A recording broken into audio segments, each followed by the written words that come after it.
And welcome into To Your Health. We're here in February, which is National Heart Month. This is our third week in the series, and 13 years ago, I had a few problems internally and wound up having 6 bypasses on my heart. And today we have with us Dr. Thomas Wool. Hopefully I'll never have to go through that again, but you're going to talk to us about some procedures that we do when we do have problems with the heart, and more importantly, coronary heart disease. Yes, sir. Fortunately, we're at a point in medical history where there are huge advances that have been made in treatment of people who have what we call coronary heart disease, or a blockage in one of the arteries in the heart, as you described. And the treatments fall into 3 broad categories. So number 1 includes different medications. So we have excellent medications to lower cholesterol, which reduces risk. We have medications to inhibit the action of platelets in the blood, which are subcellular components of the blood that help initiate clot formation, which can lead to a heart attack. We have drugs that help relax or dilate arteries that are constricted.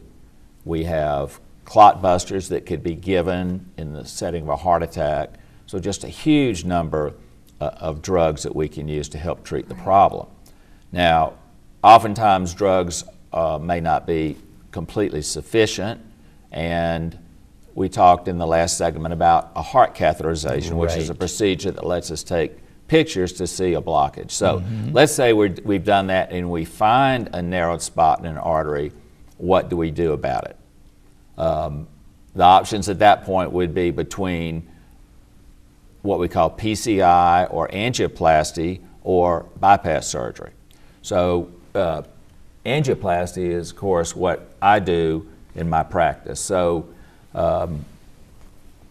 if we find somebody that's got a narrowed artery, we oftentimes have the goal of implanting a stent. Okay. So this is an actual stent. It's an actual stent, huh?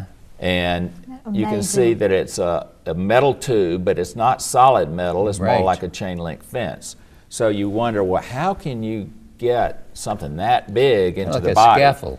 Exactly, a scaffold. Additionally, it's coated with a special drug that helps prevent recurrent blockage at the site where you put the stent. That's great. So the stent pushes the plaque out of the way. You said it's a scaffold, and it is.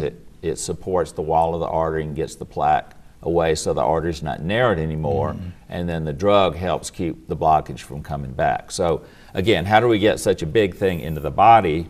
And the way it's done is this. The stent comes mounted on a tiny little balloon like this.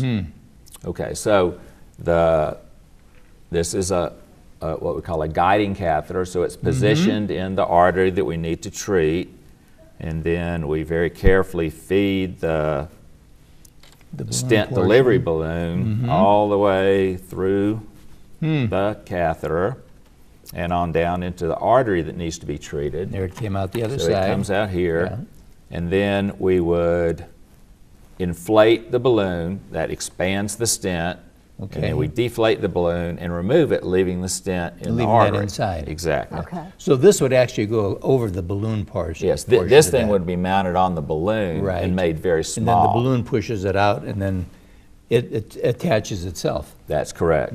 One of the other newer sorts of treatments in cardiology now is valve replacement done through a catheter without having to open the chest. That is amazing. It is very amazing. So that can be done. And you're able to do that also? Yes, we do that.